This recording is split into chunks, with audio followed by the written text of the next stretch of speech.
성경에 기록된 이름들을 보면 항상 그 속에 어떤 상징적인 의미나 메시지를 담고 있는 경우를 자주 보게 됩니다. 사람의 경우 그 이름은 곧 그의 정체성을 나타내기도 하고, 또 어떤 장소의 이름은 그곳의 특징이나 그곳에 일어났던 어떤 사건을 담고 있기도 한 것이죠. 그런데 오늘 본문에서는 그 이름과 실제의 모습이 정반대되는 듯한 한 장소가 등장합니다. 오늘 그곳에 대해 함께 살펴보길 원하는데요. 1절과 2절을 제가 다시 읽겠습니다. 그 후에 유대인의 명절이 되어 예수께서 예루살렘에 올라가시니라. 예루살렘에 있는 양문 곁에 히브리 말로 베데스다라 하는 못이 있는데 거기 행각 5이 있고, 당시 유대인들은 명절이 되면 예루살렘 성전에 다 모여들었습니다. 그리고 예루살렘 성전에는 양문이라는 문이 있었는데 그 문은 말 그대로 양이 출입하는 문입니다. 이 문을 통해 들어온 양들은 제사를 드리며 죄를 속죄하기 위한 제물로 바쳐졌기 때문에 죄사함의 통로, 또 하나님의 은혜의 시작을 상징하는 문이었던 것이죠. 그리고 그런 은혜의 문인 양문 곁에 한 연못이 있었는데 그 연못의 이름은 바로 베데스다였습니다. 베데스다는 베이트와 헤세드의 합성어로, 베이트는 집이라는 뜻이고 헤세드는 하나님의 속성을 가장 잘 나타내는 단어로 우리말로는 은혜, 자비, 사랑, 인자, 긍휼 이처럼 여러 단어들로 표현되는 단어입니다. 그래서 이것을 은혜로 해석한다면 베데스다는 은혜의 집이 되는 것이죠. 다시 정리해보면 양문 곁에 베데스다, 즉 은혜의 문 옆에 있는 은혜의 집이 바로 오늘 본문의 배경이 되는 것입니다. 그렇다면 그곳에는 어떤 사람들이 있었고 또 어떤 원리가 작동되는 곳이었는지 우리 3, 4절을 함께 읽겠습니다. 시작. 그 안에 많은 병자, 맹인, 다리 저는 사람, 혈기 마른 사람들이 누워 물의 움직임을 기다리니, 이는 천사가 가끔 못에 내려와 물을 움직이게 하는데 움직인 후에 먼저 들어가는 자는 어떤 병에 걸렸든지 낫게 되미러라. 베데스다 못 주변에는 많은 병자들이 있었는데 특별히 맹인, 다리 저는 사람, 또 혈기 마른 사람들이 있었다고 기록하고 있습니다. 여기서 혈기 마른 사람은 중풍병자나 신경마비 환자 같은 사람들을 의미하는데요.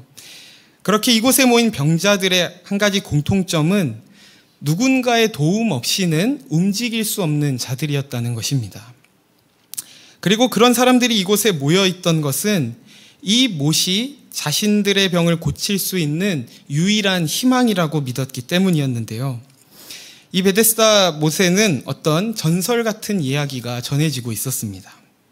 그것은 4절에 있는 것처럼 가끔 이 못에 천사가 내려와 물을 움직이면 그때 가장 먼저 들어가는 사람은 어떤 병에 걸렸든지 나을 수 있다고 하는 것이죠. 성도님들께서는 이 베데스다 못에서 전해지는 이 이야기가 정말 은혜로운 이야기처럼 들리시나요? 병이 나을 수 있는 방법과 가능성을 제시해 준다는 점에서 마치 은혜인 것 같지만 사실 그곳은 가장 잔인한 곳이었습니다. 이곳에서 전해지는 얘기처럼 물이 움직일 때 가장 먼저 들어갈 수 있는 사람이라면 정말 그 물에 들어갈 필요가 있는 사람일까요? 이곳에 모인 이들은 자신의 힘으로는 그 몸을 움직이기조차 어려운 사람들이라고 말씀드렸습니다. 이곳에서 제시된 조건을 충족시키면 병이 나을 수 있다고 하니 이곳에 모인 이들에게는 매우 매력적으로 들릴 수 있었겠지만 사실은 희망 고문 같은 곳이었던 것이죠. 성경에서 은혜란 행위와 대조되는 표현으로 자주 사용됩니다. 그것은 은혜가 그저 아무것도 안 해도 된다는 의미여서가 아니라 성경이 말하는 행위는 자기가 얻는 결과에 대한 조건이나 원인을 스스로가 충족시키고 마련해야 한다는 것이고, 은혜란 자기가 얻는 결과에 대하여 자기 자신에게 그럴 만한 조건이나 원인을 갖고 있지 않다는 것입니다. 좀 더 쉽게 말하면 행위는 인과응보의 원리와 같은 것이고 은혜는 그것을 뛰어넘는, 그것을 초월하는 원리인 것이죠. 그런 의미에서 볼 때 이 은혜의 집이라 불리는 이곳의 전설은 은혜일까요? 아니면 행위일까요? 자신의 힘으로 이곳에서 요구하는 그 조건을 충족시켜야만 그에 따르는 결과, 즉 회복을 얻을 수 있는 것이기 때문에 그 이름은 은혜의 집이었지만 실은 행위의 집이었습니다. 이처럼 그림의 떡 같은 못이었지만 만일 누군가 어떤 방법으로든지 그 물에 가장 먼저 들어가서 병이 치유된다고 하더라도 여전히 그곳은 매우 잔인한 장소였습니다. 왜냐하면 물이 움직이면 제일 먼저 들어가야 하기 때문에 늘 긴장하며 그 물만 바라봐야 했고 무엇보다 그곳에 모인 서로들을 늘 견제해야 했기 때문입니다. 그곳에 모인 사람들은 모두 병자들로 서로의 아픔을 나누고 위로를 나눠야 하는 사람들이었지만 그 물이 움직이기만 하면 그곳에 먼저 들어가기 위해 서로를 짓밟거나 못 들어가게 해야 하는 경쟁자이자 원수가 될 수밖에 없는 곳이었던 것입니다. 그래서 그 이름은 은혜의 집이었지만 그 속에 작동되는 원리를 보면 정말 그 물에 들어가야 할 사람은 결코 들어갈 수 없는, 늘 긴장하며 서로를 견제하고 또 서로를 밟고 올라가야만 하는, 그래서 승자 없는 무한 경쟁의 집이 바로 이 베데스다 못이었던 것이죠. 그리고 이곳은 우리가 살아가는 이 세상의 모습을 너무나 잘 보여주고 있습니다. 죄로 인해 깨어진 세상 속에서 모든 이들이 몸과 마음이 병들어 있으나 그 속에서 어떻게든 첫 번째가 되면 나을 수 있을 거라는 헛된 믿음으로 이룰 수 없는 소망을 품고 살아가는 곳이 바로 우리가 살아가는 이 세상의 모습 아닌가요? 또한 물이 움직이지 않는 것처럼 별일이 없을 때는 서로의 아픔을 나누는 이웃이고 친구인 것 같지만 물이 움직이는 순간 서로를 밟고 올라가지 않으면 자신이 생존할 수 없을 거라는 두려움 속에서 치열한 경쟁으로 몰아넣는 이곳이 바로 세상에서 작동되는 원리를 보여주고 있는 것입니다. 우리가 교회로 모였다는 것은 이런 세상의 원리를 따르지 않겠다는 것입니다. 그러나 만일 교회 안에서도 세상에서 경쟁하는 거리는 다르지만 동일하게 그 원리가 작동되어서 세상은 돈을 가지고 혹은 권력을 가지고 경쟁한다면 교회에서는 우리의 봉사를 혹은 직분을, 나의 어떤 선행이나 의로움을, 심지어 믿음을 가지고도 경쟁하고 있다면 그곳은 결국 베데스다와 다르지 않은 곳일 수 있습니다. 그저 명분이나 겉으로 보여지는 모습이 아니라 그 속에 담긴 원리가 세상과 구별된 은혜의 법칙이 작동되는 곳이어야 진정한 교회라고 할 수 있는 것이죠. 그런 베데스다 못에 있던 많은 병자들 가운데 이제는 한 사람에게 초점이 맞춰지게 됩니다. 5절을 보면 누가 등장하냐면 38해 된 병자가 등장하는 것이죠. 그렇다면 왜 이 38해, 하필이면 이 38년일까요? 이 숫자 역시 상징적인 의미를 가지고 있는데요. 신명기 2장 14절을 제가 읽겠습니다. 가데스 바네아에서 떠나 세레 시내를 건너기까지 38년 동안이라. 이때에는 그 시대의 모든 군인들이 여호와께서 그들에게 맹세하신 대로 진영 중에서 다 멸망하였나니. 보통 우리는 이스라엘 백성이 출애굽하여 광야에서 방황한 시간을 40년으로 알고 있습니다. 그러나 여기에는 38년으로 기록하고 있는데요. 이 2년의 차이가 어디서 발생했는지 잠시 생각해 보면 이스라엘 백성이 출애굽해서 처음 간 곳은 시내산이었습니다. 모세가 시내산에 올라가 하나님께 직접 율법을 받고 내려와서 가나안 초입인 가데스 바네아까지 가는데요. 거기서 12 정탐꾼을 보냈더니 단 2사람 여호수아와 갈렙만 그곳에 들어가자고 하고 나머지는 전부 못 들어간다고, 가나안 사람 앞에서 우리는 메뚜기 같다고 해서 결국 그곳에 들어가지 못하게 되죠. 그때 하나님께서 나타나셔서 나를 믿지 않고 내 약속대로 가나안에 들어가지 않은 너희는 그 땅을 보지 못하고 광야에서 모두 죽을 것이라고 말씀을 하시는데, 이때가 출애굽한 지 2년이 지난 시점이었습니다. 그리고 나서 38년 동안 광야에서의 본격적인 방황의 세월을 보내게 되는 것이죠. 가나안 땅에 들어간다는 것은 하나님의 은혜로 약속된 것이었고, 앞서 말씀드린 대로 은혜는 자신들의 힘으로 빼앗아 얻어내야 하는 것이 아니라 하나님이 주겠다고 하셨기 때문에 가질 수 있는 것이었습니다. 그러나 이스라엘 백성은 그 땅을 얻기 위해서 자신들의 자격, 자신들의 조건을 의지했고, 이것은 마치 오늘 본문의 베데스다 못에 흐르는 이 행위의 법과 같은 것입니다. 다시 돌아와서 여기에 등장하는 이 38년 된 병자가 결국 보여주는 것은 무엇이냐면, 누구든지 저 못에 가장 먼저 들어가면 낫는다는 것을 알고 있지만 그럼에도 결코 자신의 힘으로는 들어갈 수 없어서 38년을 병자로 지냈던 것처럼 이스라엘 백성들이 방법을 몰라서 구원을 얻지 못하는 것이 아니라 그들은 율법을 받았고 그 율법을 손에 들고 있으나 자신들의 힘으로는 그것을 지킬 수 없어서 38년 동안 광야에서 방황하다가 죽을 수밖에 없었다는 사실을 보여주고 있는 것입니다. 그리고 그것은 율법 아래에 갇힌 모든 인류의 모습을 보여주기도 하는 것이죠.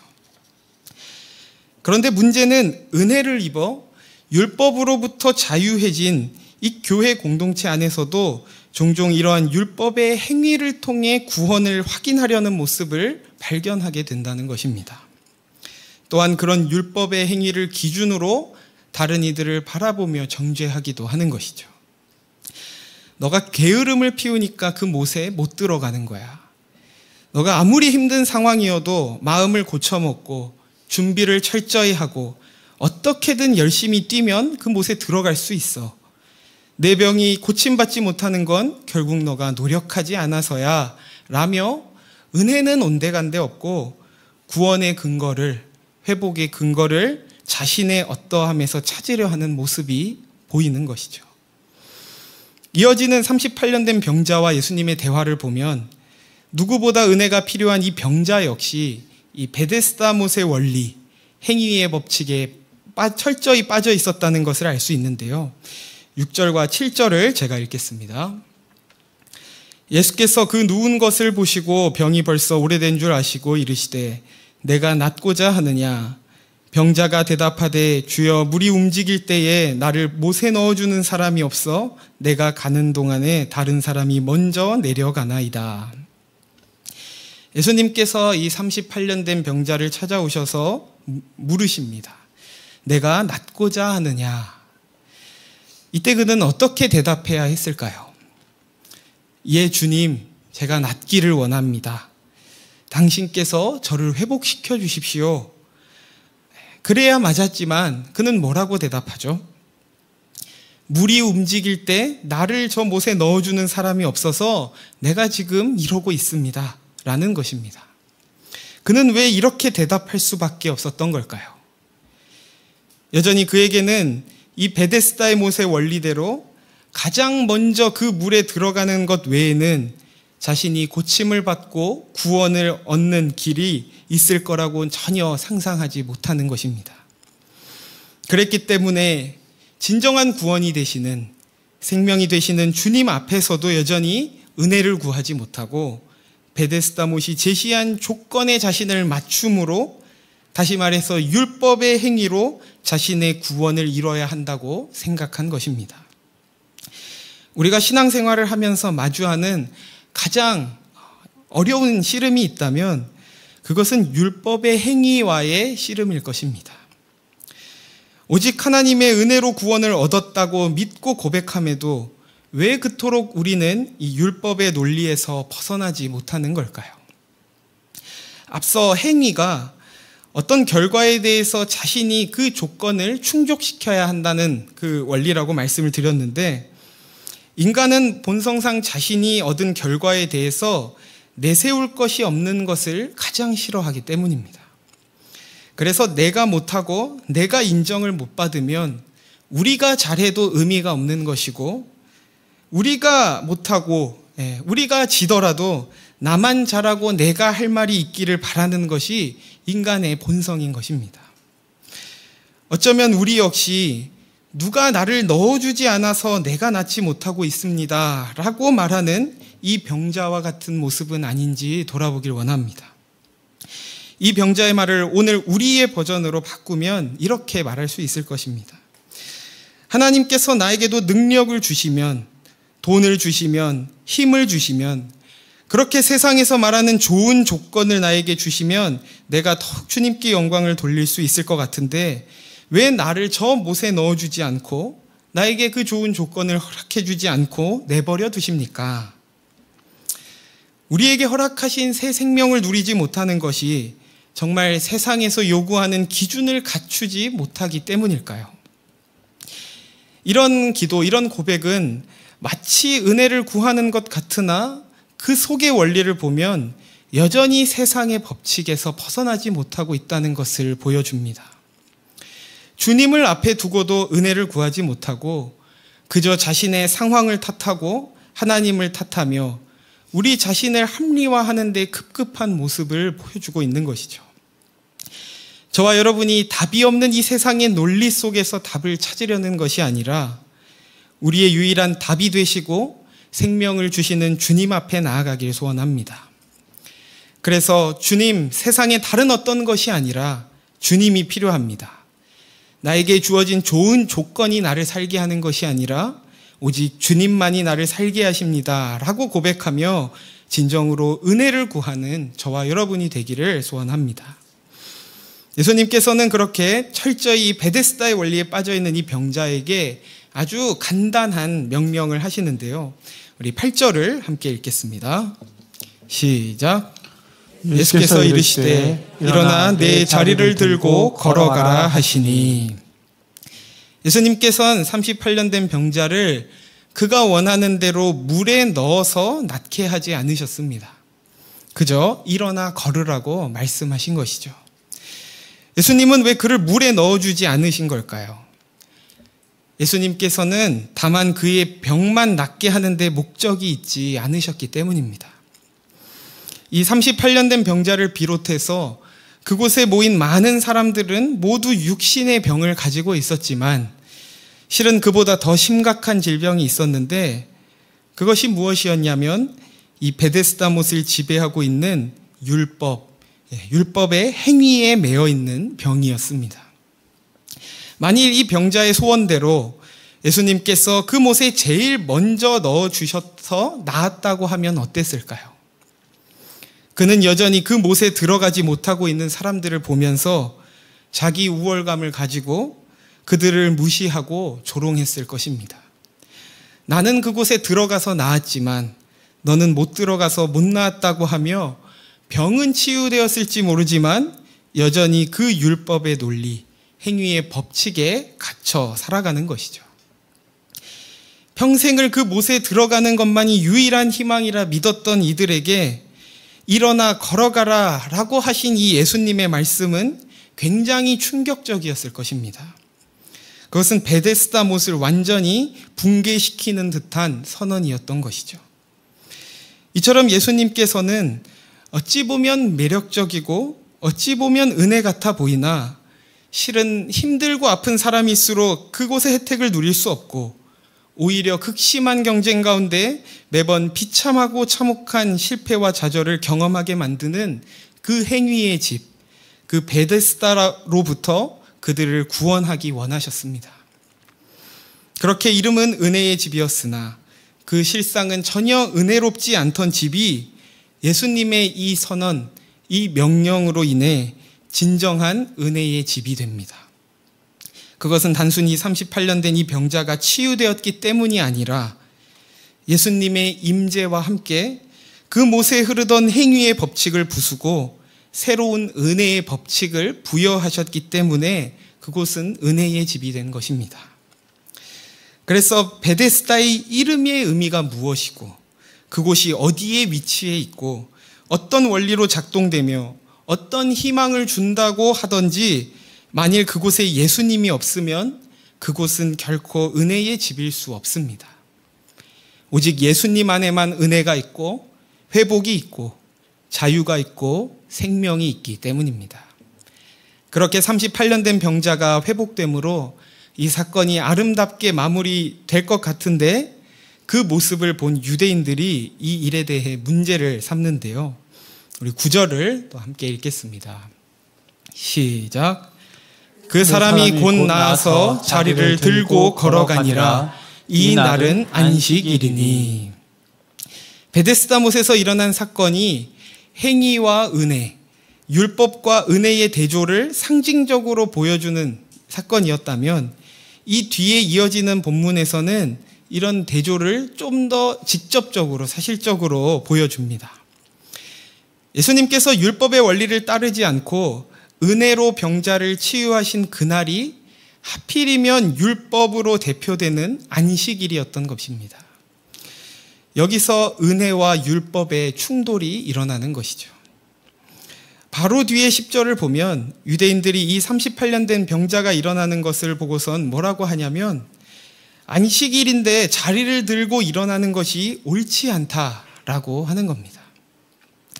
38년 동안 죽은 자처럼 누워서 살던 그가 일어났으면 다 같이 박수를 치고 축하를 해줘도 부족할 텐데 율법에 매여 있는 그들은 그 병자가 지금 일어나 걷는 것이 옳은지 그른지를 더 중요하게 여기며 판단하고 있는 것입니다. 그들이야말로 이 베데스다 못에 모여있는 병자들처럼 율법이라는 기준의 눈이 가리워져서 참 생명을 얻는다는 것이 무엇인지 전혀 보지 못하고 있던 것입니다. 그렇다면 우리에게 가장 중요한 것은 무엇일까요? 어떤 법일까요? 혹은 어떤 도덕일까요? 그것은 바로 생명입니다. 죽었던 영혼이 살아나는 것보다 더 중요한 문제는 없는 것이죠. 예수님께서는 은혜로 하셨던 일이 바로 그 생명을 살리는 일이었습니다. 그리고 죽을 수밖에 없는 자들을 그의 은혜로 살리셔서 모인 공동체가 바로 교회인 것이죠. 그래서 교회는 어떤 절대적인 법을 기준으로 날카롭게 그가 옳으냐 그르냐를 판단하는 곳이 아니라 그 어떤 자라도 용납하고 수용할 수 있는 곳이어야 합니다. 하나님께서 은혜를 베푸시기만 하면 여기에 있는 돌들로도 아브라함의 자손을 만들 수 있다고 하신 것을 믿으며 우리가 다 그런 은혜로 이 자리에 앉아 있음을 고백하기 때문이죠. 이제 말씀을 정리하겠습니다. 은혜의 집인 베데스다 못이 진정 은혜의 집이 되게 하신 분은 바로 예수 그리스도셨습니다. 그렇게 예수님께서 38년 된 병자를 일으키셨듯이 우리 역시 은혜를 입어 이 자리에 모여 있습니다.